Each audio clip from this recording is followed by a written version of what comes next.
My job is to make everyone around me look like it's the best day of their life. You have to be a psychological warrior, one way or another. There gets to a threshold where you're gonna feel the pressure psychologically, and either you're gonna deal with it, or it's gonna be hard, or it's gonna be a struggle.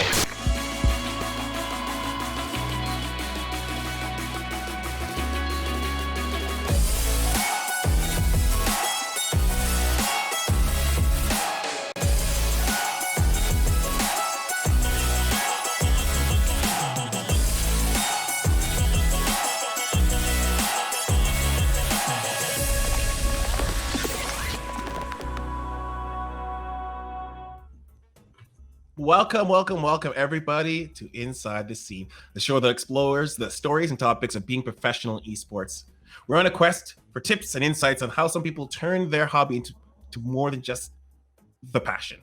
And I'm your host, as always, in this quest, Drekken, and I am joined with someone I met at 2015 Red Bull Battleground, an esteemed caster, StarCraft 2 MLG, host of Machinima Inside Esports, most recently RLCS from season 1 to 6, my friend and my guest, Alex Rodriquez. Axeltoss. Yo. What's up, man? What's up? I feel like good to see you. It's been so long, and you've grown your hair. It's so long and flowing, and you know how it is with the COVID situation. It's hard to get a haircut, and I stand in solidarity with anyone who's unable to get a haircut, and here we are.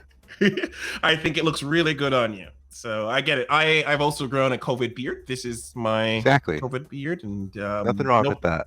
Yeah, it's like dark times. It's hard times. It's like when a basketball team is trying to win in the playoffs. It's like solidarity. Or if you've seen The Crown, there's a scene where the king is off sailing around the world, and him and his crew, they all grow their beards out.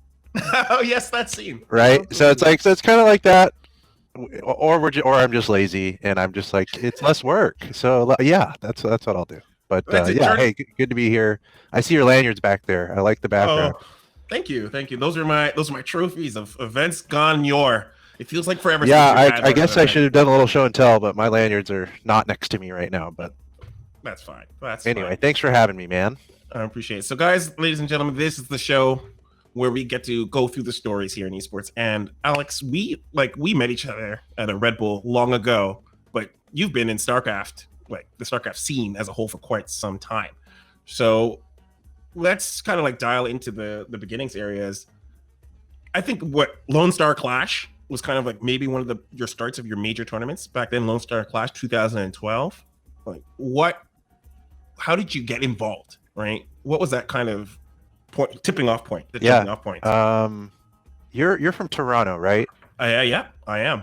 And the Red Bull that we met at was Detroit. Yeah, and it was a good drive for you. It was an okay drive for you, just going across the border there to show up to that, right? I'm just trying to remember probably. Okay. I brought the whole bus of players from Toronto. Yeah. Okay. Yeah, I remember. Good times. Yeah, dude. Casting with Walshy. I remember that. Yeah, and hey, good call out with Lone Star. That's a good question, and that's probably around the beginning. And when I tell people how I got my start, by the way, I have to fulfill a contractual obligation. Sorry. Are you sponsored? Are you sponsored by Red Bull now? Red Bull Peach, delicious. Look for a deal at a gas station near you. No, I'm not actually sponsored by Red Bull. I was like, how did I miss that? But hey, you can try, okay? And the drink is delicious. Anyway, yeah, so Lone Star Clash. Okay, so that was back, as you said, 2012. And what's fun about that event is that it is one of the first esports endeavors I embarked on. It had a lot to do with a local scene of interested people like me, like you. Sometimes you find a handful in the same city who are able to make some cool things happen, right? And this was one of those initiatives. The event was effectively founded from the University of Texas in Austin. This was a time in universities where esports clubs were happening, but not nearly as official as they would be today. Very much more lackadaisical, but some orgs would be bigger than others. So at the time, I was attending Texas A&M University in College Station, Texas. pursuing a journalism minor and a communication major. And there wasn't really an esports org or what have you at A&M at the time, but there were some people who were interested in video games, and we hung out sometimes to play StarCraft. That's kind of as far as it went. So basically, me at Texas A&M, I met a good friend of mine to this day, who's currently my agent. We met up at Texas A&M, and we met through a Team Liquid post. Really? Okay. So we got to be friends pretty quickly. We're both at Texas A&M, and then we started kind of networking and reaching out around us. And University of Texas is not too far away, so I kind of discovered that they were working on some esports initiatives as far as holding tournaments and broadcasting the tournaments on Justin TV. In fact, there was a series of tournaments before the Lone Star Clash. And a couple cool things about that is, first, it's my first time I ever competed in a tournament, was actually competing at one of the first editions of the Lone Star Clash. Before it was the Lone Star Clash. And I got $60, which is like pretty good. Playing StarCraft, I got fifth place. That's not bad. To start all right. Cool. And I got some cred to be a commentator, right? Okay. That was part of my plan. Let's go do well at the tournament, and then hopefully I can be involved as a broadcaster for the thing. Was that actually your plan? Like from the start, you were like, I'm going to zero right, in for broadcasting? Passively. It's like, hey, maybe it'll work. And the next event happened, and that's when I actually stepped back as a player and more exclusively as a commentator. And at that event is where I met Jeff Robinson, the late In Control. I met him at that event. Obviously, he's one of the coolest people in the world, or was, but just an incredible guy. And that was the first time I commentated in front of an audience, was like these pre-Lone Star Clash events. And then I got to know Adam and Tyler Rosen. Those were the guys at the University of Texas who set up this event. They ended up getting picked up by Blizzard to found and run TESPA at Blizzard, which is the esports association at Blizzard, is their collegiate arm. So that used to be Texas Esports Association at the University of Texas, and that was run by the same two guys, the twins, Adam and Tyler Rosen, who were pursuing an aeronautical engineering degrees at the University of Texas when they set all that up. So yeah, dude, that was near the beginning of when I was doing my thing. I was in college. I had built a computer. I was streaming. I was setting up my own events, but also outreaching to my immediate surroundings within my university, but then also nearby universities, and networking and making cool things. And the Lone Star Clash was largely a product of that. I'm very proud of it. There's a group of us in Texas who made that succeed. It was one of the first events that really brought in international players to a collegiate event. That was pretty unheard of. But we got White Raw interested. We got Stefano interested. Yeah, I remember. And it was dude, it was kind of a snowball effect. And each of us had a connection or a way that we got someone interested in the tournament. And the thing is, once you have like Stefano and White Raw, you're gonna get people interested in that tournament. So we had like a strategy. It's like, okay, here we're gonna get them, we gotta get them. And eventually we ended up getting so many badass players, and not only that, badass commentators, and just. It was a beautiful. I remember really you guys had like Texas hats. It was really. I think that event really signified grassroots esports done right. Like, it was not only an event that was brought from the ground up, but it was like beautifully produced. Like, it was like Home Story Cup fun mixed with like big like spectacle. You know, had a you were there obviously, but I remember watching it on a stream, and it was fun. It was a good time. It captured a particular spirit, I suppose, right? That esports thrives within.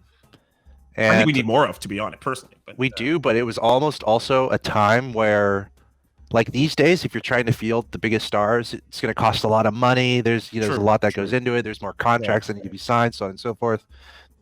We were maybe riding that line of like the era where people were a little bit more willing, I guess, to try to get together, and it was a little bit cheaper to try to make it all happen. It would probably be harder to do it again today, but it was really cool. And what it really was, some really important factors that made it work, was the group that was working on it was very big and very passionate and very well networked. I would also say the sponsorship outreach that was able to be done was critical. Like, there was a conversation with AT&T, right? This is the Okay. University of Texas. AT&T was already kind of a hybrid sponsor of the sports department at the University of Texas. So there's kind of an angle that was taken where AT&T became interested in this event, especially because if they were able to provide bandwidth or something or other to be attached with it, that would be another Easy sell. positive Easy sell. for them to be like, okay, maybe we could do something like that. So that was pretty critical. The engagement with the sponsor like AT&T, who I think ended up putting forward like if not hundreds of thousands of dollars, like tens of thousands of dollars over Okay. the course of the events, right? Right. So it's like sponsorship pickups like that, and then also being able to engage those top players. It was really cool. It was a lot of fun, and everyone who worked on it did a really good job. A couple other quick things about that event. I believe it was the second one. I lived in Houston, or I lived in Texas. My parents live in Texas, so I actually ended up inviting players to stay with me at my parents' house that they could have a place to stay. I think it was a situation where How are your there were parents about there that? were a couple tournaments within proximity of each other in Texas, so some players were like, you had to be okay. How do we get this person at this tournament? We got to do whatever it takes, and that's kind of what happened. Like one of the stories was, Did you kind of cherry pick them from like an event? pretty much. Yeah. First, we wanted to pick a weekend that was near an event that was already happening in Texas. So like MLG Dallas was happening. It's like, okay, let's do it the week after that, or let's do a couple weeks after that. Maybe some players are already in town. They could come over and boot camp, and then we can make this event happen. I ended up putting up couple players in my house. They met my family. Also, probably one of my most favorite after parties that I've ever been a part of. I hosted it at the Omni Hotel above Sixth Street in Austin, Texas. I'm pretty sure we had an after party after each event, but that was when I hosted that. Great memories, and a lot of cool people were there and were involved with that event, like Rotterdam, Mr. Bitter, Total Biscuit, Jeff Robinson, Sean Plott, Anna Prosser. Fly them all over to, or were they also, because they were in Dallas, it was kind of like a hop, skip, and a jump for them as well? I mean, when it came to budget, when you're getting the superstars like Day 9, that's something that, okay, you're paying them to come out for the weekend, so on and so forth. So there's everywhere from that to just getting players in who are conveniently in the area. And then I was just some college kid who's like local. It's like, hey, let me commentate. So I didn't get paid, I don't think, for that event or whatever, but I was able to go and commentate and act all official next to Day 9, Total Biscuit, In Control, Mr. Bitter, Rotterdam, but all really good friends. Like, truly. And you know it, dude. You meet people at events, you hang out, and you become incredible friends. And that event in particular was a product of a lot of really cool friendships and good times. Maybe there will be a Lone Star, another one day. Were you a bit starstruck with those guys? I feel like it feels so intimidating. Definitely. Oh yeah, a little intimidating to be in that kind of. First time I met Day 9 was in MLG Raleigh, 2012, I believe, and I was too nervous to say hi. Someone had to introduce me. But to this day, like I'm just really good friends with all these guys. So it's kind of weird that I was as starstruck as I was. But it's cool to be friends with all of them now. But yeah. Did you have to do a lot of networking ahead of time before you can make that ask, or was it like you just dropped a tweet and you're like, hey? What, for the Lone Star tournaments? Yeah, like just getting, even that for me, it almost seems like a little daunting if you want to get someone like a Day 9. Well, let's not even like Day 9, but like everyone before Day 9. I mean, the whole idea of the event is to also incorporate local collegiate talent within the existing esports universe. Yeah. So sure, we had Day 9 and Total Biscuit, but hey, let's get a college kid who's majoring in communication, who can talk decently on camera and hopefully not say any swear words. Oh, look, it's Axeltoss. So like I had that going for me where it's like, look, I'm in college and I'm trying to be a commentator. Why not use me with these guys? And it's a bit of a pedestal for me to kind of be shown off, but also maybe you take the best broadcasters from each university and you have them involved in esports programs, right? Like that's just a fundamentally cool idea. So I think that's kind of just my involvement. And also I was friends with everyone, like organizing it and whatnot. So it wasn't hard for me to be put in that position, but at the same time, no one really questioned it because I could do it well. Like it's not like they were just throwing up someone who couldn't speak. I could do the job well. So that combined with, the feel of incorporating collegiate talent with existing esports talent on these productions, which is really cool, which universities should do. And then, did you make the ask or did they pick you? I probably asked. I mean, yeah. I probably asked. I can't really recall. It just feels so natural about how it happened. I don't even remember Just showed up. You specifically. just walked up. But Walked to the I'm desk, telling and you, you're dude, like, literally, like that pre-event where I went there to compete and I got 6th place, I was yeah. actively being like, "Hey, I want to commentate this thing." Like, You I know got I it. was partially like kidding when I said, "Yeah, I got 5th place. That's some commentator credit." But I'm pretty sure at that event, I'm like, "Well, first of all, I'm like, look, I want to be involved. I want to help. I'm from Texas A&M University. I drove 2 hours to come here. What's up? You guys are awesome. Let's hang out. You make friends." And then from there, it was probably seen that I was pursuing being a commentator, so it was just an easy shoe to put on, an easy fit. Where it's like, okay, he's pursuing commentary. He's at Texas A&M. It was just a symbiotic movement, I guess. It just made sense. It just made sense. It was a natural fit. Yep. In that regard. And so you took communications. Like, was that always to be in esports, or were you going to be broadcast radio? Was that like the original plan? I was pursuing sports broadcasting. I mean, I've always Right. enjoyed asking questions and interviewing. I think it's very fun. There's a lot of, like what we're doing now, right? There's a lot of really Yeah. cool things and a lot of very important facets to humanity with someone who could ask a good question at the right time. Like the journalists are important. So yeah, I wanted to be, I enjoyed writing and I still enjoy writing. I can write pretty well. So, like script writing, or are we talking about like novels, stories?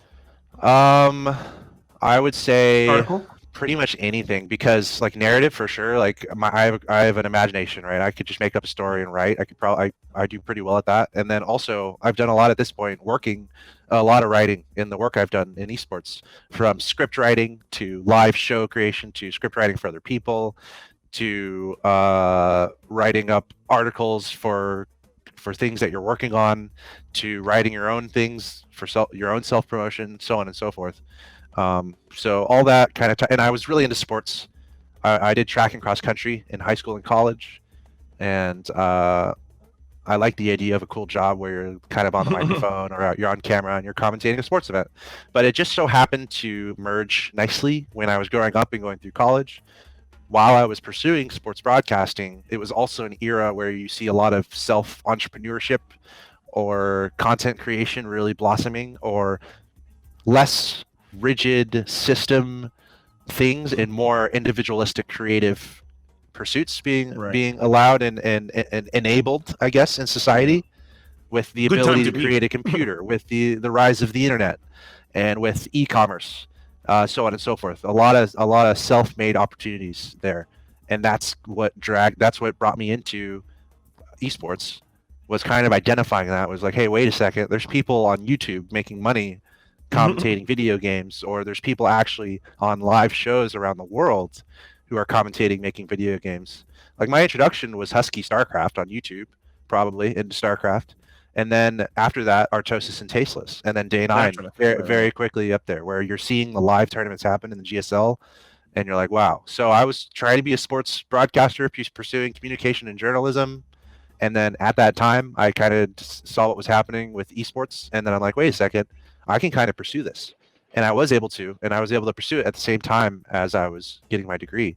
Just built a computer, get decent internet, and I can create a broadcast. I can create a production. I can create a tournament, or I can help other people make tournaments. And that's kind of what got my career started. In 2012, so after Lone Star Clash, you got picked up to go MLG to New York, and you dropped out of school. And like, how does that decision go when you decide that you're gonna make that? That feels to me like a precipice point where you're like, okay, I'm gonna make a run for this, and I'm gonna leave school and make this happen. Was there a discussion in your mind before making that decision, and what did that kind of look like? Yes, and it's very hard. And I remember exactly what it looked like. It was the summer before my senior year, and I had kind of just gotten into esports in the past year and a half, 2 years. Lone Star just happened. I got partnered on Twitch, or it was Justin TV at the time. I got partnered with Justin TV. I got partnered with YouTube in that summer, going into my senior year of college. And that was also the year of MLG Raleigh, I believe, where I was going to do community commentary work, community caster work. MLG was kind of getting into that and letting community casters cover their StarCraft content. And community casters is unpaid work, right? Yeah, unpaid work. Yeah. You're getting exposure, and in this case, we got exposure. we got a flight to an event to commentate at the event, right? Which was pretty pretty big good. deal. That's a. So at the time, I was considering an offer that I also got from Korea. I believe it was Pro League. They were also looking for people to move to Korea to. I think Rapid ended up doing it or something, but they were looking to field talent, and that was something that I was considering strongly. You know, should I go to Korea and do what Artosis and Tasteless are doing? And at that time, that's a lot of people have done that. Wolf, yeah, like you just said, Wolf, Doa, you can name a lot of people who have made the jump to kind of pursue that. Similar, or people even just moving to Europe, right, to pursue right. Like that's a whole topic in itself. Esports is international. A lot of people have just jumped to different places to pursue a gig, and they're still there. Some of these people in those places, and they're loving it, living life, living it. Yeah, like Adabizi, who you should probably have on the show, is one of the best examples. He's an executive at DreamHack now. When he used to be a community commentator for StarCraft tournaments for DreamHack. Canada. Right. So anyway, I was talking about. What was I talking about? The decision to make. Yes. Okay. So I was looking at an offer to go to Korea full time, and this was in that summer, right, leading up to my senior year. The pay wasn't great, but it's one of those things you look for. And at that time, I was doing MLG community commentator work, and in the process of networking with people at MLG Raleigh, I believe it was, where I met Day 9, and I was able to interact with a lot of people for the first time, make some friends. And ran into one of the MLG executives, you know, kind of thank them. Like obviously, Sundance is one of those names, right? Sundance, DG, got Adam Apicella. You know, there's a group of executives there at MLG, and making sure they know you, making sure they know your name, saying hi. And honestly, they're just really cool people to talk to. I mean, they're the pinnacle. Like you should have them on the show too. So all those elements were there, and it was in the conversation with Adam Apicella, where I was like, hey man, I'm looking at this gig in Korea. I love what you guys are doing here. And he's like, nah, dude, don't do that Korea gig. Move up to New York City and we'll work on some cool stuff. So we had that conversation. Then I went home, thought about it, ended up giving a call back, or a call ended up happening, and I got mixed in. And it was about 2 months through my senior year. I'd already gotten my books. I'd already been dragged through all these classes. Commitment for the first month, and like kind of processing all this that's going on, and be like, should I just go? And I ended up going. I went to New York City that year, moved in October, left school. What were your parents? I mean, they were supportive all the way through. They were they were confident in how they raised me, and then also understanding that I'm an adult and that I make my own decisions. So you combine those things, and they're going to be generally along for the ride and supportive. And they have been, and they've both been to many events between the both of them, which is really cool. A lot of people don't have that that circumstance of supportive parents. But at the same time, I was able to explain to them exactly what was going on. It's like the cost benefit, why this is a big deal, why this is a good idea to potentially pursue, kind of some reasoning that I went through in order to make my decision. And I'm not going to, at the end of the day, I'm probably not going to do something my parents disagree with, but I was able to kind of pitch it well enough, and they were able to see the logic of it and understand it at the end of the day. And so I did it, and then I went to New York. For your reasoning, when you were thinking about making that pitch, and like there is an idea that you're going to leave school, and that's a safer route. School is a safer route. Finish your college, but you're going to go to esports, which at 2012, not necessarily new, but still not a guaranteed, it could be gone tomorrow kind of thing. What was that? How did that play a factor in even that? Well, I mean, honestly, dude, I've always been confident about the industry from the very beginning. Personally, I really have. We've seen how successful esports has become. Obviously, me and you, we're not executives at these team orgs or wherever the most money is being made right now, but it's quite clear there's a ton of money in the industry. Absolutely. So that's not a hard sell if you're able to figure that out and tell your parents about it, or get them on board, or justify with yourself. I was confident with the industry, with the space, with the technology, with the movement, and that's probably where most of my weight was when making the decision. It's like, look, this isn't going anywhere. This is going to be huge. And sometimes in life, you look for opportunities like that, and you got to jump in, because then you'll be left wondering, okay, what if I did? What if I did do that? If you don't end up going for it, and I just is a calculated decision where esports is in a place right now. There's a ton of potential growth. Go for it. Where do And you I think you think got there's that kind of situations where spirit that from? happens. Sorry? Where do you think you got that kind of spirit from? Is that like, I think a lot of people kind of wrestle with that. Well, What do you think you were for like? me, it's just logical when I think about the industry, dude. Yeah. When I think about the industry and what it actually is fundamentally, if you look at it as an algorithm or something, Yeah. you got video games. Just if you simplify it, complete common denominator simplification of what is going on with the esports industry. It's a fun activity that is enjoyed by people around the world, regardless of background, language, or what have you. Potentially an international pastime that has been enabled by technology and the growth of the internet. And it's one of the fundamental reasons that you can have faith in humanity when you see someone in a country over here trash talking someone in a country over there, not because they're being mean to each other, but because they're having so much fun and playing something that they enjoy. Right. So for me, it's not necessarily a passion thing. It's just when you look at it at its core, it's just, I don't know if it's a business thing necessarily, but it's just having no doubts that it will grow and that it's a good thing and that it will be successful. In my own work and in everyone I've met who's been involved with it, well, I guess most who I've met have been the best friendships I've ever had. So it's just, at the end of the day, I'm a logical person. All those fundamentals that video games have just point really well towards what has done and what is happening and what is still going to happen.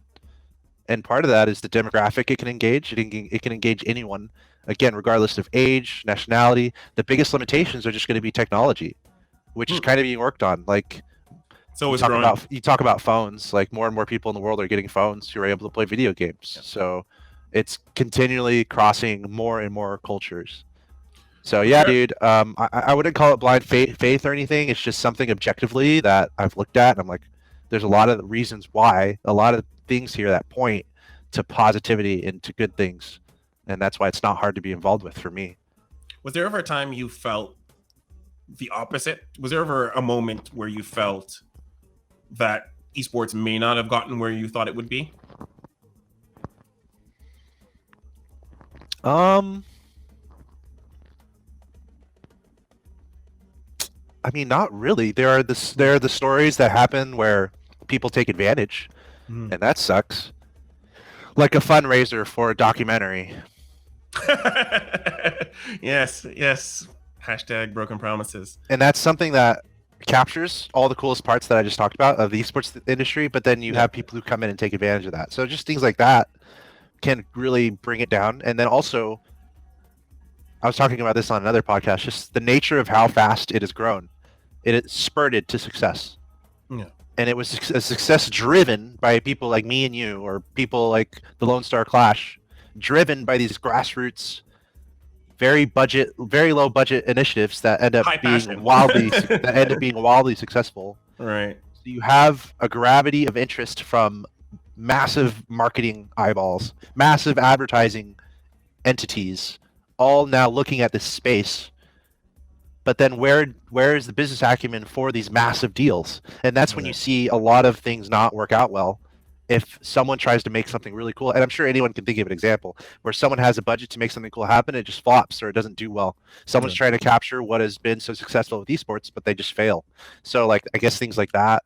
But almost everything we've seen has been success from video games and from esports. Has there been any project you've been a part of that's had that kind of vacuum effect, that a lot of passion, a lot of budget, or maybe even like an executive at the top doesn't get it, but everyone else is really passionate about? Have you been a part of a project like that you can think of?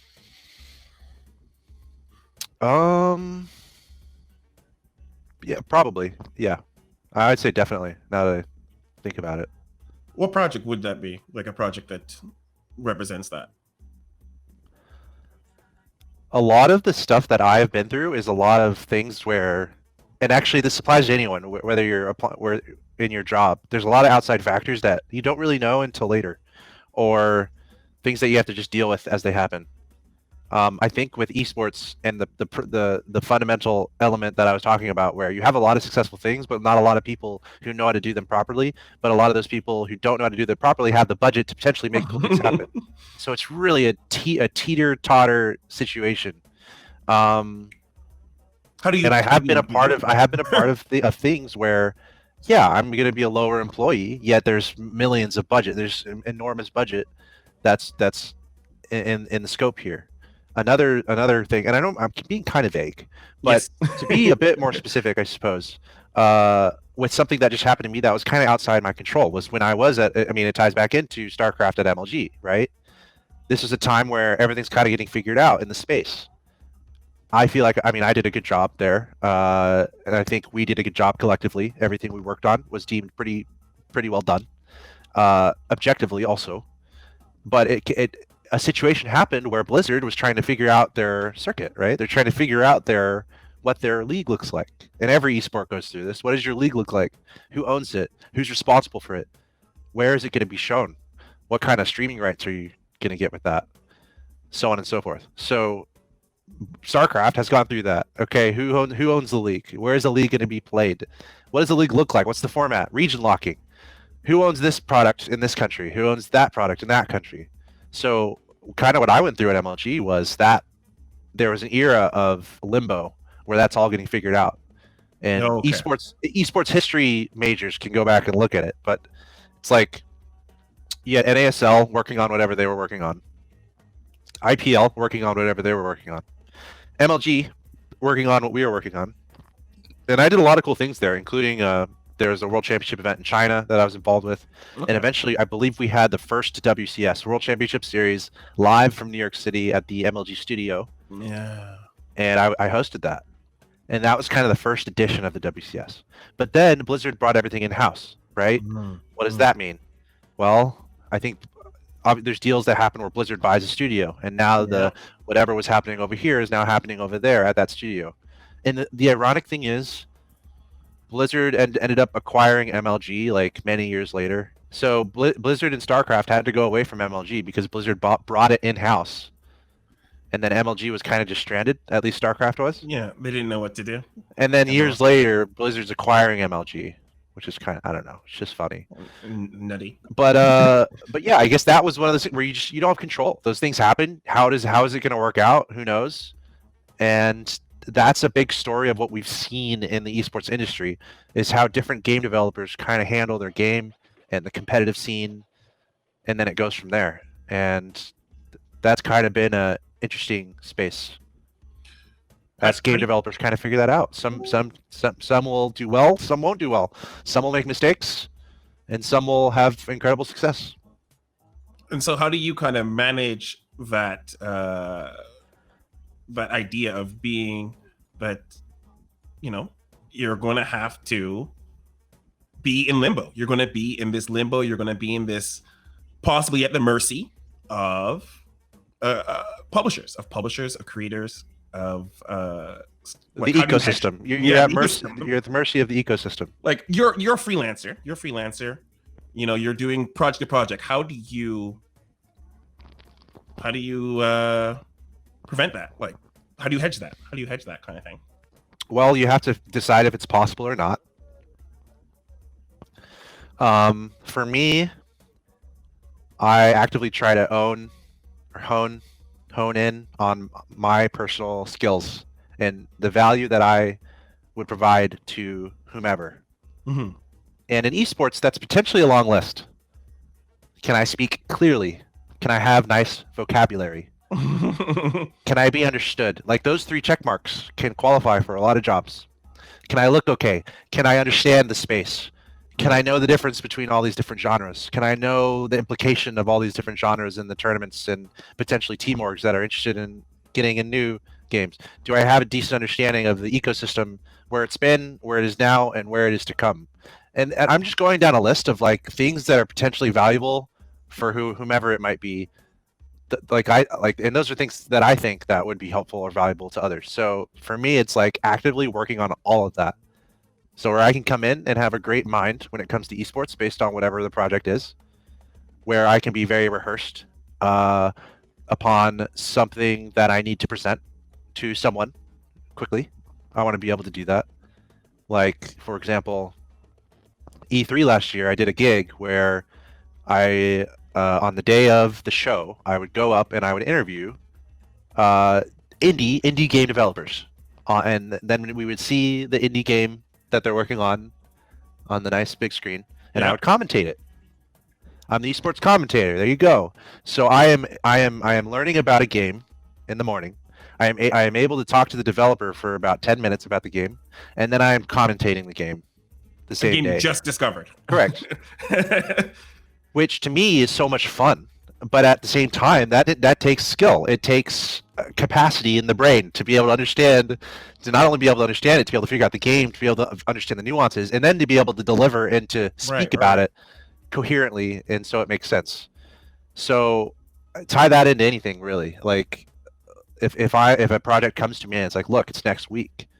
Can I buckle down and really go Neo in the Matrix mode and get a hard drive, filter it through my head, and learn it and understand it and be able to do a good job?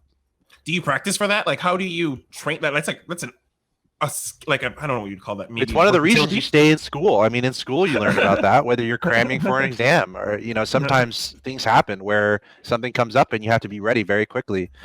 For me personally, I love reading. I like writing. I said before, I can acquire information very quickly. I also very much enjoy video games. I enjoy strategy. If I'm going and reading about a game and understanding a game and becoming better at it, that's one of the most fulfilling things. Like StarCraft is a great example. When you first get into StarCraft, you're like, okay, what's going on here? But then as you start to kind of understand what's going on, as you start, everything kind of mixes together. It's really cool and it's fulfilling. So yes, the ability to read quickly, absorb information quickly, the ability to just have an intelligence there, a good emotional intelligence, and also a good, I guess, system. If you have to, like if you have to cram, you're able to do it. You're able to. Another like skill is just being able to be coherent for many hours on end. Some of the most difficult shows I've ever done, like a 20-hour show where you have to be there at 5 a.m. getting makeup ready, and then you have to be on the entire day until 10 p.m. midnight, past midnight. So just all those things added together, just important. Did you have to develop those skills, or how did you acquire those skills? Like, what is the did you purposely identify in yourself, these are skills I'm going to need, or did you just acquire them naturally? What was the process for you getting? I think it's kind of similar with being a professional video game player. How someone is to improve at the game or to become as the best they can. And pretty quickly for me, I understood the potential value of being a pro, and maybe in hindsight I would have done things differently. Because if you're asking someone honestly, who do you want to be in the esports industry? Who's really benefiting? And for me, it's like a tie between maybe a big game developer who makes an incredible game. I mean, maybe that's the ultimate. You have a game developer who makes an incredible game, makes a ton of money, figures out microtransaction, has a huge user base, paying them tons of money every month, living the dream. Another answer there would be like Ninja, where you're an on-camera personality whose value is astronomical based on whatever streaming services were to happen. And Ninja, like, when did that start? 2015, 2000. I mean, it started a little bit later relative to esports. So I could have made the decision to just, okay, let's try to be a video game player like Ninja. Try to be as best as I can at this game or that game. But I made the decision pretty quickly that I did not want to do that. I didn't want to be the video game player. To me, in my mind, I felt like the time required to justify that, it's too much. In order to really be a professional player, you probably need to commit 8 hours a day, some might say, to competing at a high level, to improving in order to be at the top. And there's only a small percentage that make it. So you have your faker, and then you have your ninja. So, but those might be a little bit different. Where faker is the penultimate best player at this game, making lots of money, sponsorship deals, whatever. That's a path that someone can take. Good luck. When I was thinking about it, I'm like, no, I can't do that. I can't play a game for 6 to 8 hours and be that good. Am I just not a confident person? I don't know. But I made that decision very quickly. That's not going to be me. I'm probably not going to be able to do that. Ninja, that might be a little bit separate. Sure, he's the best at certain games, but also he has that personality arm that's a part of that, where he's good at games, but he's also an incredible communicator. He can get very excited and get his audience in, like he's an entertainer. There's an entertainment aspect to that. So when I first started, and the question was like, okay, how do you develop these skills, so on and so forth? I kind of wanted to focus on not those things. Where maybe I Isn't could kind of have. this isn't it kind of the same though, but just in a different area? Right, Like I feel exactly, yeah. like because Yeah, it's like exactly. So I kind of decided, you know what? I'm going to focus less on being the absolute best at this game. I'm going to focus probably less on my personal channel and right. my own entertainment, blah, blah, blah. I'm going to focus more on being able to absorb information very quickly. I'm going to focus more on trying to play as many games as possible. I'm going to focus more on studying the industry and deciding which genres I like the best and which genres I think are going to be best in the time to come. And I Right. just want to be an expert at that. I don't have to be the guy that's on stage lifting the trophy, although that'd be nice. I don't have to be the guy making millions from Mixer and YouTube and Twitch and who else that Ninja's making as a crazy streamer. Facebook gaming. Right, although that would be nice. I've kind of the path I've chosen is more definitely on like the production side, on very jack of all trades type, broadcast talent, esports expert. That's kind of what I've put all my focus on, rather than all the playing and rather than trying to be a huge personal entertainer. When you thought that was your focus, did you then start making kind of any kind of routine to improve that? Like, how do you keep yourself constantly improving? Like, what's your path to improving that? Like, I think ultimately, better? I think ideally, getting more work, acquiring as much work, quote unquote, as possible, which at the end of the day just means doing a skill over and over again. Like in an ideal world, maybe I have a different gig for a different video game every weekend or something. Yeah. After all those hours doing all of that, I'm going to be pretty good at it. Rocket League Championship Series. I was probably on camera for hundreds of hours with a suit on in front of hundreds of thousands of people each time. Tens of thousands to hundreds of thousands. It's now second nature to me. Yeah. I can do it. It's fine. Put me on stage in front of an audience. I can do a good job. I could present anything you probably want to. And at the end of the day, it's just practice, just time, just hours. Started with me on the camera at my computer. It went from there to being live in a studio and just acknowledging a camera with a nice camera presence, interacting with the audience properly, so on and so forth. And then extend that into a live audience atmosphere, whether you have a smaller group to a whole stadium that's full, which I've done. That's really kind of curious for me. And I'll have to touch back on the stadium. That's something I'm going to hold into my mind. But when you're working on that craft, you go and you do a show, Reddit rips you apart or loves you, either one. How do you kind of take that feedback and use that on yourself? How do you use that loop to improve? Because like there's something about hours, and gaming is the same thing, that you could totally practice 1,000 hours and not get anywhere if you don't know like how to get better at it. So how do you signal to yourself something to improve? I feel like you need to have standards for yourself.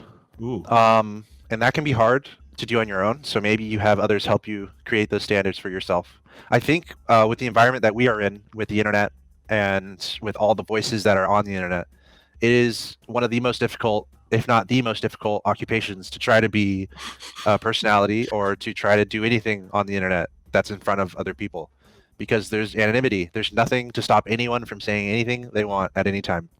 And if you're on camera or if you're on the microphone, you're going to subject yourself to that.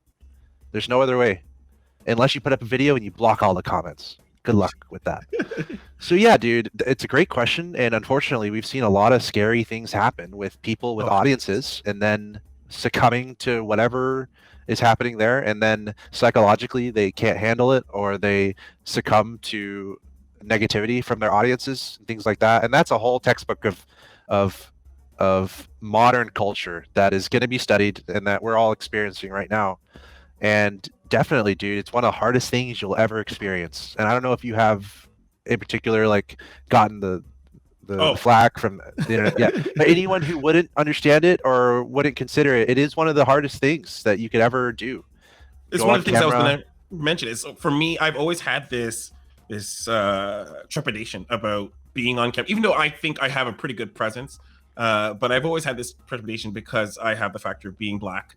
That Twitch chat in the past, I don't know, I feel like it maybe a little bit better now. I don't know. It's hard to say. It's always had a really, elemental element of just targeting at what's this black guy doing here? And if you take a look at Twitch chat while you're trying to do something live and see stuff like that, it took me a while to get over the being knocked off my game. You know, being you have to be a psychological warrior. Like, the thing is, psychologically, this is something that humans have not had to endure. Oh, Jesus. You know, if you think historically, the most public pressure you're going to get is if you're leading your city or something and you have to talk on some council and you have to speak to the Senate or you have to speak to the people or something or other. Then you start feeling those pressures from others, and psychologically you have to deal with it. Well, now with the internet, here we are, your audience is potentially massive, and psychologically you're not equipped to really deal with that. And that is an honest truth, and that is something that anyone who is ever trying to be a personality will have to deal with one way or another. There gets to a threshold where you're gonna feel the pressure psychologically, and either you're gonna deal with it, or it's gonna be hard, or it's gonna be a struggle. And for me, it was a struggle, no doubt about it. Absolutely, one of the biggest struggles for me is kind of dealing with that when you first get onto the scene. But there's a lot of fundamental things that you really have to. You have to be just healthy psychologically. Like, first of all, everyone should like see someone, right, weekly, talking to a professional, something or other. Like, there's a whole just fundamental psychological health. The psyche of the average human is such a thing in society that really needs to be embraced, and that in and of itself is so important. And you need to have that if you're going to try to be on camera in front of other people, and you're going to have to read opinions, and you're going to have to get feedback. You need to be solid psychologically. You need to be a beast. You have to have like the happiest thoughts in your mind that you're ready to think about if you're feeling upset. Sometimes there are long hours, so that ties into it. If you're having a super long day and then that you're having to deal with all that like negative energy or what have you, you have to have your strategies to stay who you are. What's up? I'm Axeltoss. I'm smiling. I'm happy about the show here. We're gonna have a great time, and it just has to be an anchor. Everyone has to have their own anchor in a way to really hold on to that. Obviously there's strategies. Don't read the comments, don't read the blah blah blah. That's valid.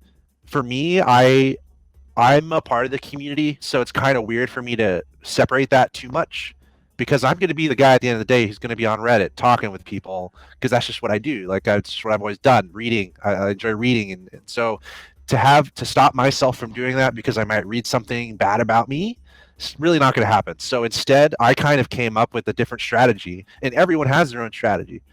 Mine is like, first of all, let me make sure I'm psychologically good for myself. Let me make sure I have that anchor, whatever that involves, that everything in my life is sound, and I'm in a good place. Let me make sure that's there. Then, when you go on the internet and you have to put on your armor, you have to get ready to face the crowds. You kind of have to decide if you want to tune into that while you're doing what you do. I wouldn't necessarily do that, but also in the way that I host, that's kind of a part of what I do. I'll read the chat sometimes. I'll call something out that someone said. It adds to the show. That's something we can do these days with the internet.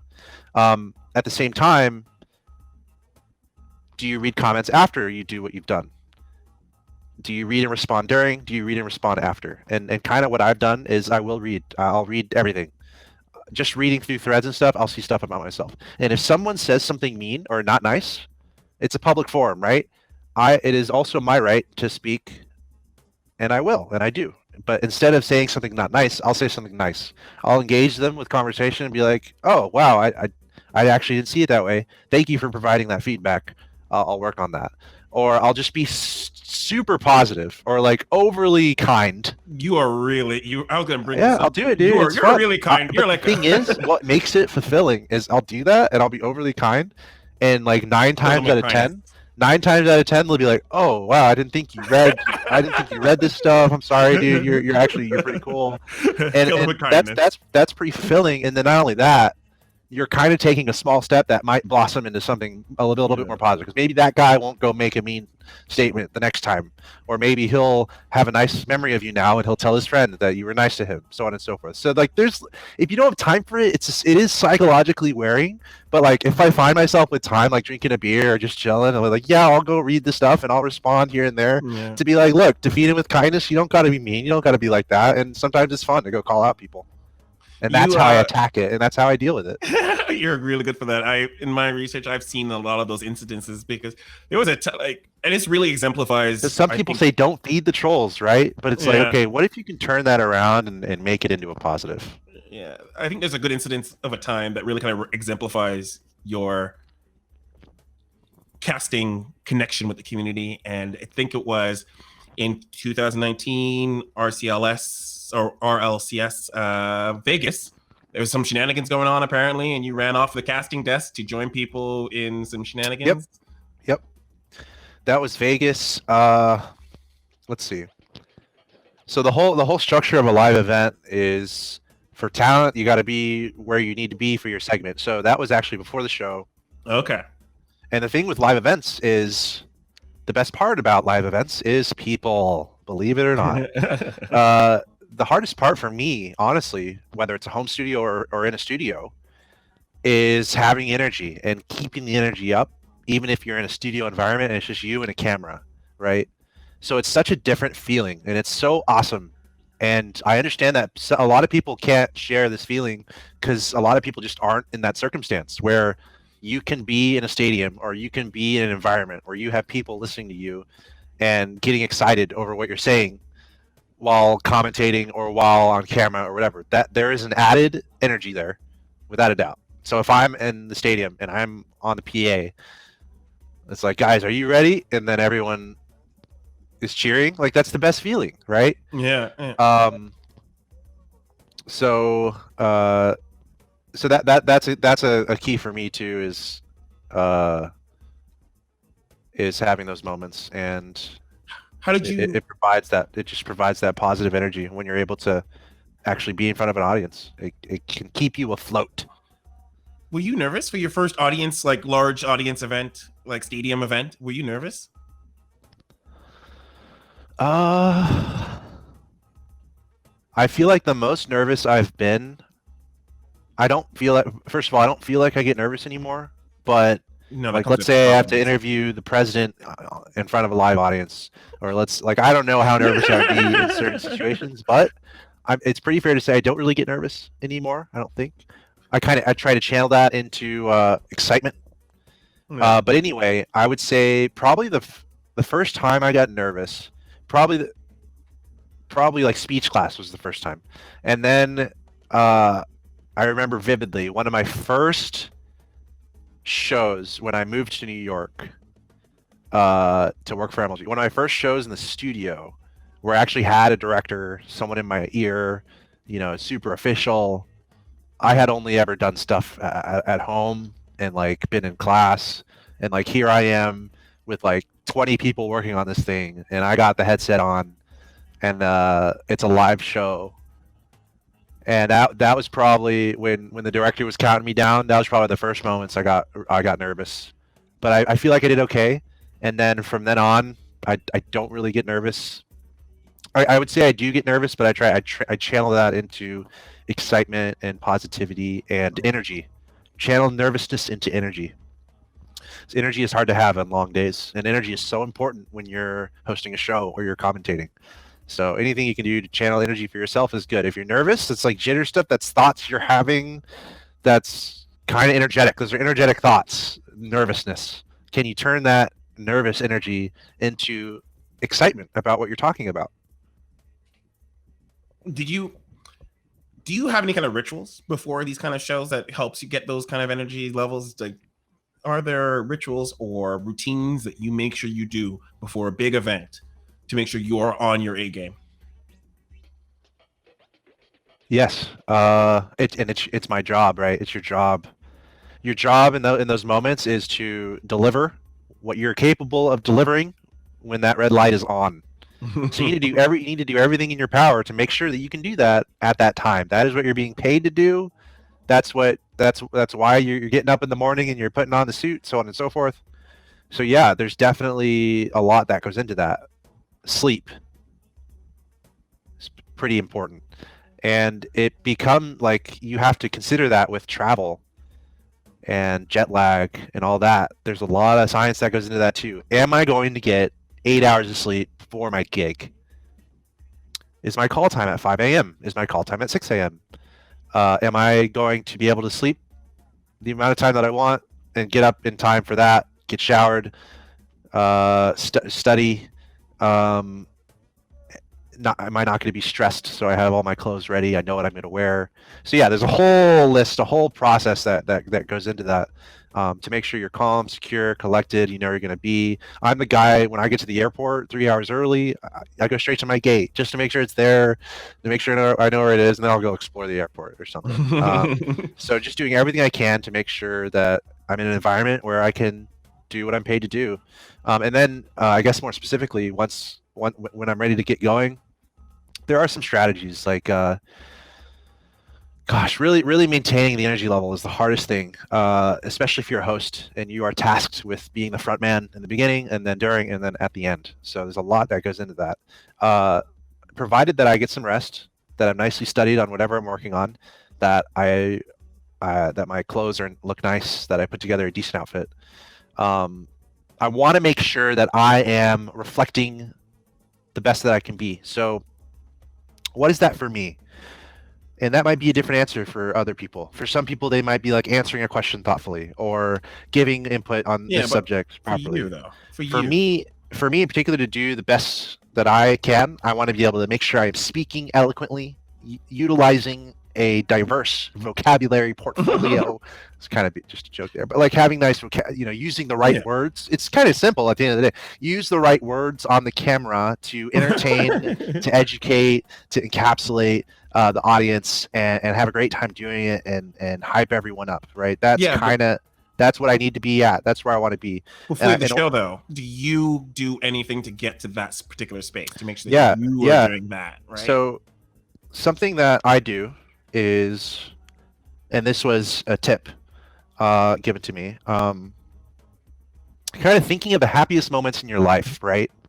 Or think about kind of what I was describing, thinking about myself in that state of joy, right? Of joy, of passion, of energy, of excitement, of welcoming. So trying to put my mind state in that as much as possible. And what I do, I'll think of the happiest memories that I've had. Like one of the memories, to be specific, one of the memories I think of was when I was in high school. I ran track, and I like racing games, partly because I did track and cross country growing up. Racing against time, dude. There's a lot to that, and there's more to come from video games and that. But when I was in high school, I was a track runner. I ran the mile.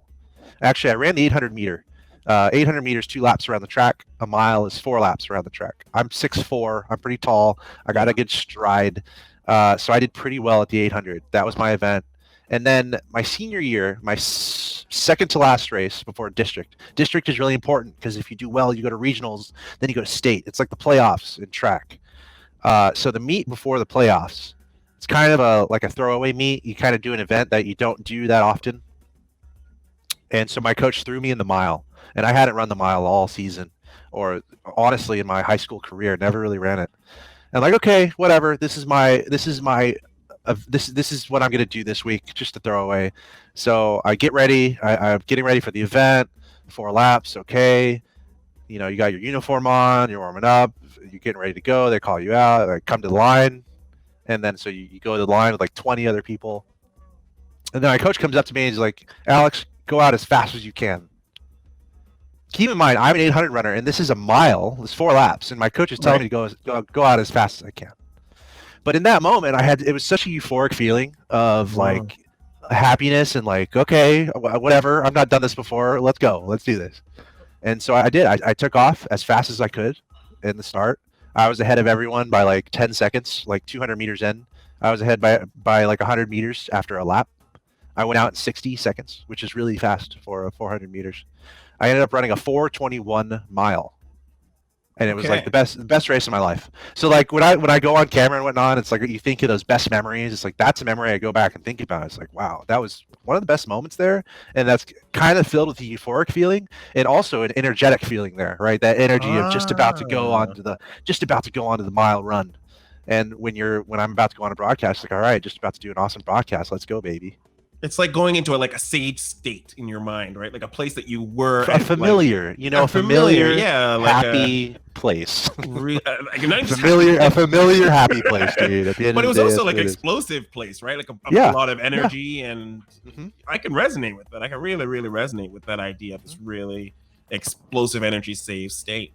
Well, that's completely awesome. I loved that idea. And so you kind of go back to that all the time before like a big broadcast, Yeah. right? Yeah. Yep. Do you do anything to trigger it, or you just close your eyes and think of it? I'm kind of just there, and also in my specific role, you are working with people around you, so you're kind of also vibing with them, but also like something I really try to do whenever I'm working on something. I want to make everyone look as good as possible. Right. I don't care about myself at the end of the day on a broadcast. My job is to make everyone around me look like it's the best day of their life. So I kind of channel that too when I'm about to get on a broadcast. So I have that like, okay, this is a fun, happy place. But also I'm thinking very intently about the people around me, about whoever's whoever I'm hanging with on the desk, and kind of, thinking about what I want to talk to them about, thinking about what their expertise is to try to draw that out of them, thinking about the best parts of them to try to draw that out onto the broadcast. So a lot of just thought capacity going towards all these different things to try to really hone in on what I want to convey and what I want the show to look like. And so, I love that about you, how you're definitely this like the spirit of giving, this really kind of the spirit of giving, making sure everybody on the broadcast looks good. And I mean, I feel like a lot of people think that way, and if they don't, they should.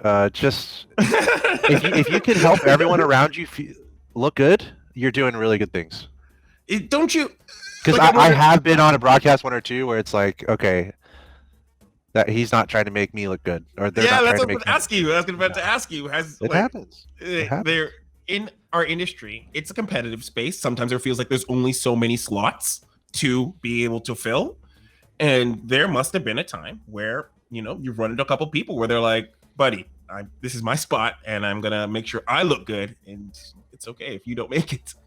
Right? So. Do you still continue that? Do you get pulled into these kind of competitive vortexes?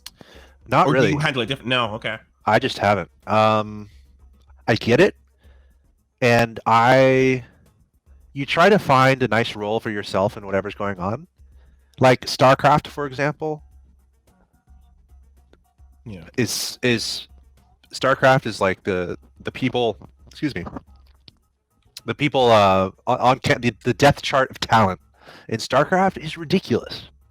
Mm-hmm. These awards shows that pop up, made by whomever or whoever, yeah, sponsored by whomever or whatever. It's like every single award should go to all these StarCraft people who have done what they've done, especially in the time when StarCraft is really thriving. But you just look across the board in StarCraft, and it's just so much talent.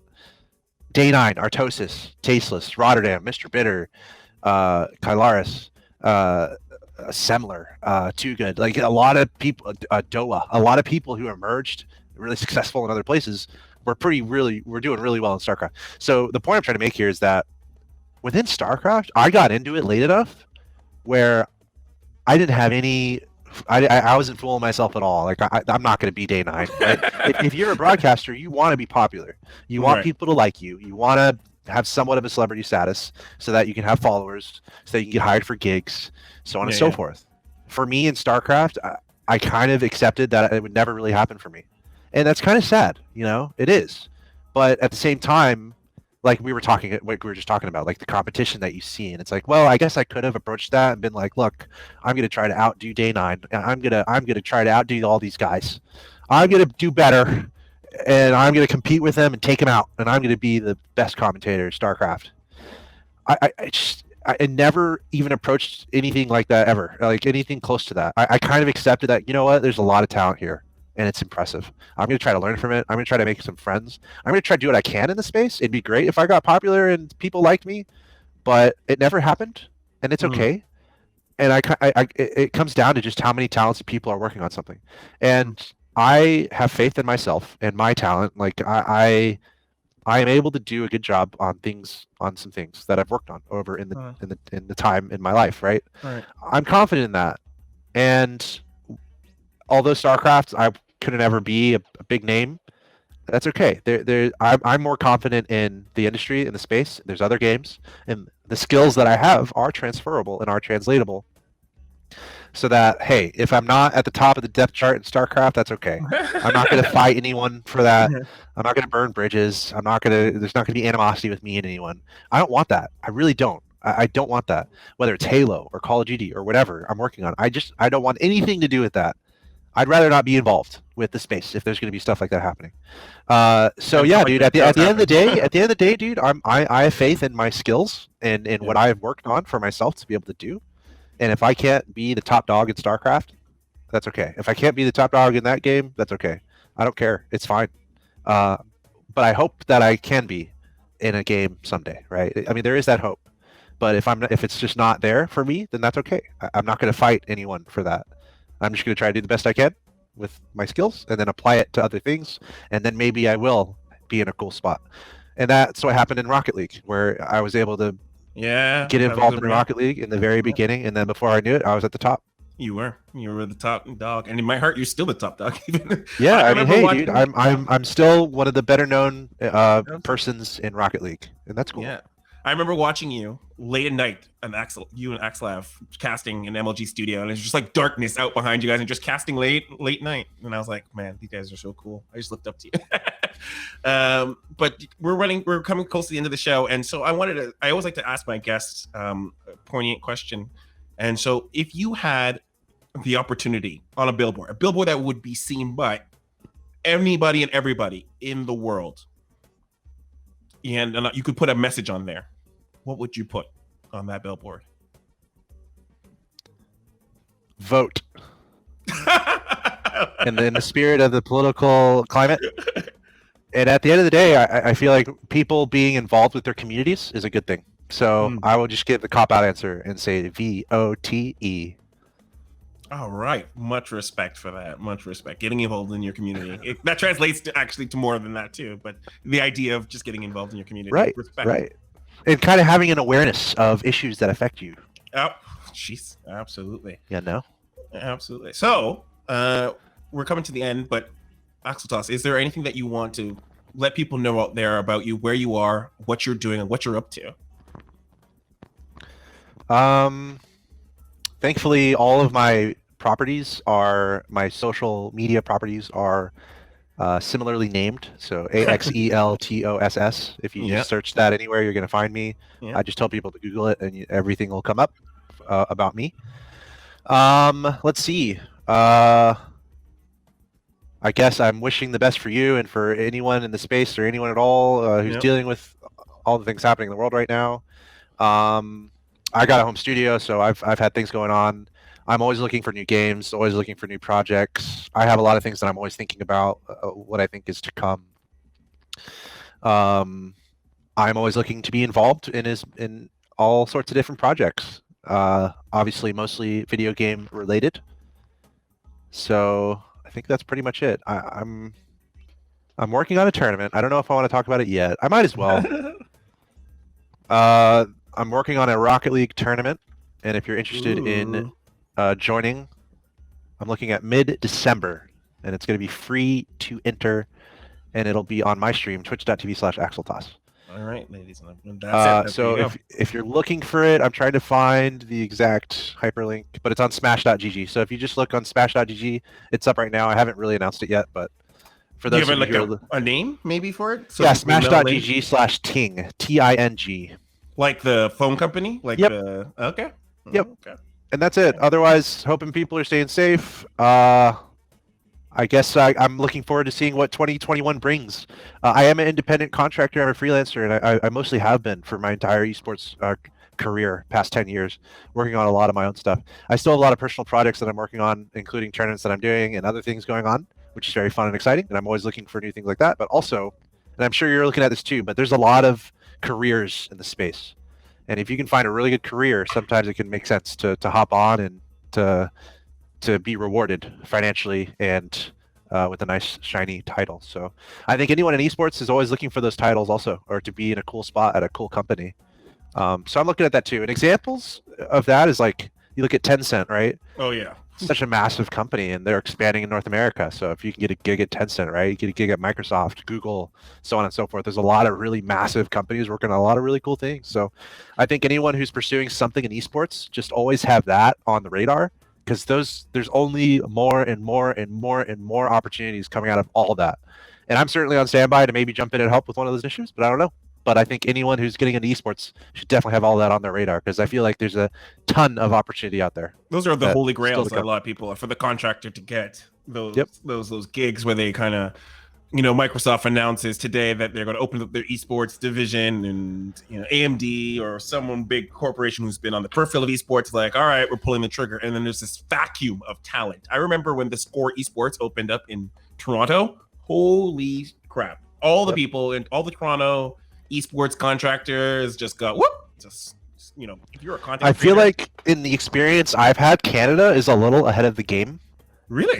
Empirically, from an industrial perspective, when it comes to esports. I don't know why. I've thought a lot about it, but in my experience, I feel like the market is bigger in the United States, but the United States is just a little bit behind on really pursuing a lot of. I could probably agree. Of stuff that's happening. I could agree. I think the United States market is like Canada's jumping ahead a little bit. United States is kind of trying to catch up, but has a lot more capital. And that actually, I completely agree with you.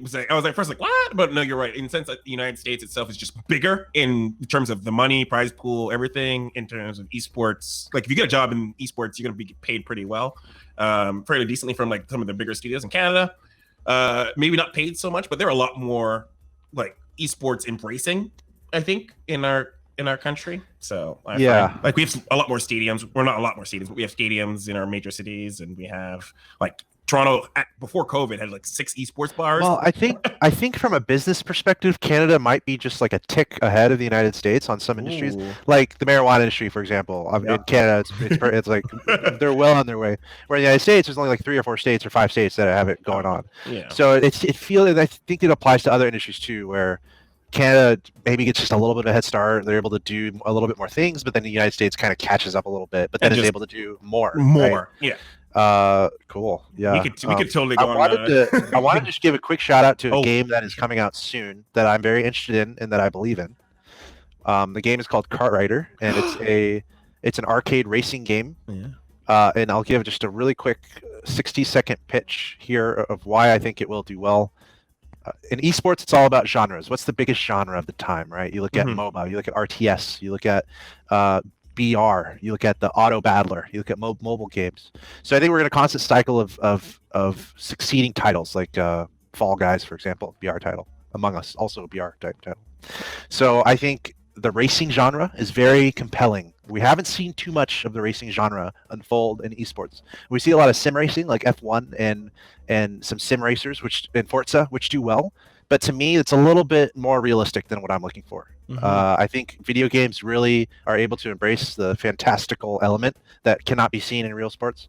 So that's why I'm very interested in arcade racing titles, but they're fantastical. They're nothing like real life. So Kartrider is one of those games. It is an arcade racing title where you have a cart, and there's no items. There is an item mode, like Mario Kart. I'm less interested in that.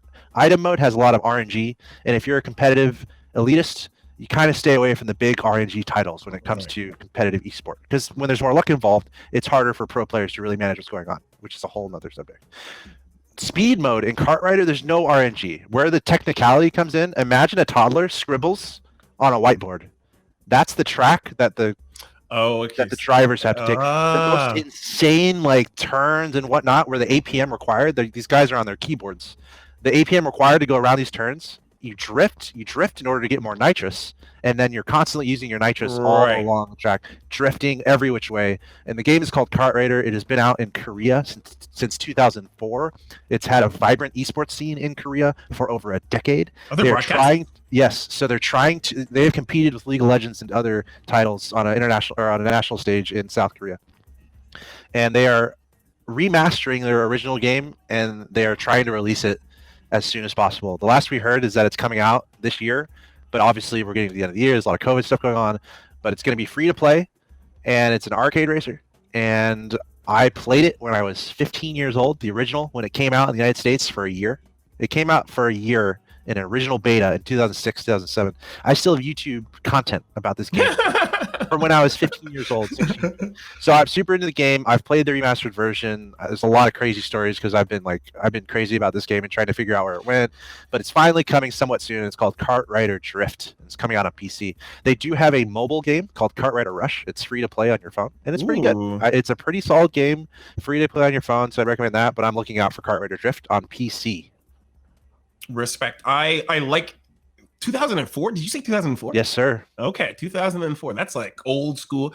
Those are my favorite games that transcend time in terms of staying power. So really good recommendation. Much respect to that, because if it's been from 2004 and you still giving a shout out here in 2020, that's I know what I'm talking about, Yeah. folks. It's just obviously the biggest deal has we've talked about it. It's just, what does the game developer do? How do they approach it? What do they create? How do they involve the community? What kind of projects do they bring up? And how does the game do? How do people like it?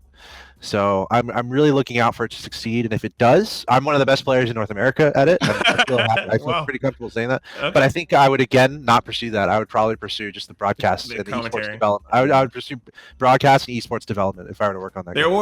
There's always enough players, but there's not enough organizers broadcasters. I know, dude. It's just where I am, man. Maybe I'm a boomer. I don't know. Well, on that note, I want to thank you very much, Alex, for being my guest. I really appreciate it. I'm so glad we had this opportunity to talk and just sort of go through. You've been a wellspring of knowledge, and I'm glad I got an opportunity to talk to you today. Yeah, dude. Let's do it again sometime. I wish you all the success in everything that you do. I think we almost crossed paths the last time I was in Toronto. Yeah, I know it's yeah, dude. I know it's harder to travel these days, but I'm sure one day we'll hang out. We will. And I'm looking forward to that day. Me too. Absolutely. So you out there in the audience, thank you so much for joining us. I really appreciate you being here today. As always, inside the scenes here on our ESChamp YouTube channel, I want to shout out our patron supporters that make shows like this and all my other content possible. You guys are the best. And we'll catch you next time for the next episode. Bye.